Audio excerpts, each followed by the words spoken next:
Vamos lá, então. Exemplo número 2.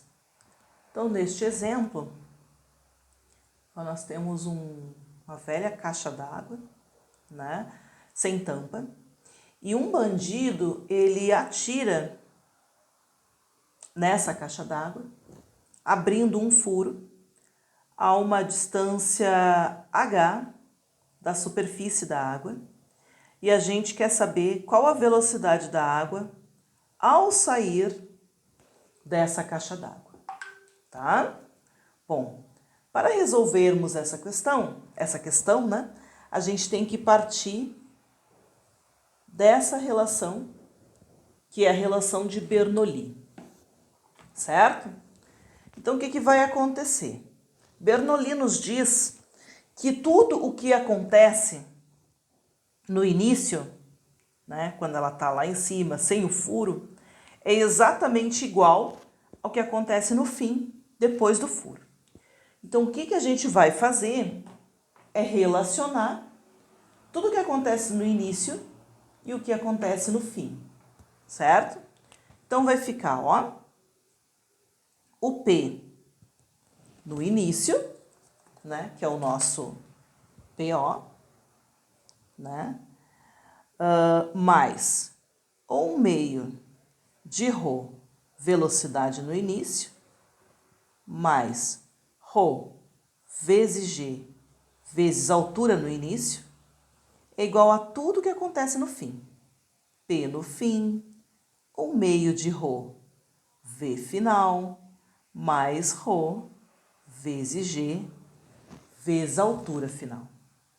Daí o que vai acontecer? Agora a gente vai, a partir da equação, que ficou gigante, a gente vai ver o que funciona para essa situação aqui. Então, o que vai acontecer? Primeiramente, se nós olharmos a equação, a gente vai ver que ela começou pela pressão, certo? E a pressão, né, como a altura é muito pequena, a pressão aqui é exatamente igual à pressão aqui. Os dois, né, as duas situações, como são próximas, estão submetidas à pressão atmosférica, a altura é desprezível. Se a pressão é a mesma, né, esse termo da equação e esse termo da equação podem ser simplificados, podem ser cortados. Outra coisa, imaginem que no início não tem o furo, então a água está praticamente parada, certo? Se ela está parada, não tem energia cinética no início, também dá para cortar este termo da equação e no final vai ter uma velocidade, a velocidade com que ele sai, certo? Finalmente, o que vai acontecer aqui? Ele tem uma altura no início, né? Só que agora, se eu for botar como meu referencial aqui, né, a parte de baixo da caixa d'água, a altura vai ser desprezível. Então, esse termo também pode ser desprezado, porque essa altura aqui, ela é muito próxima da base da caixa d'água. Então, o que sobrou, né, na nossa equação? Sobrou o ρ GH inicial e o que sobrou? 1/2 de ρ V quadrado. O que dá para fazer aqui, antes de tentar resolver? Isso mesmo. Tem ρ aqui, massa específica, né? Então dá para simplificar, né? E sobrou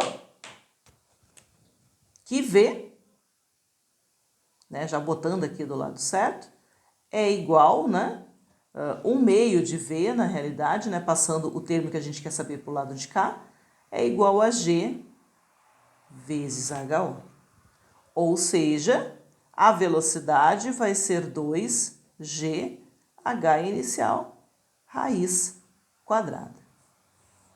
E essa é o valor, né, é o valor da velocidade da água que está saindo aqui. Nós não temos valores, então o valor fica assim. Se a gente tivesse essa altura, né, a gente poderia substituir o G e a altura e nós determinaríamos a velocidade com que ela sai. Como nós não temos, vamos achar somente a equação sobre o assunto.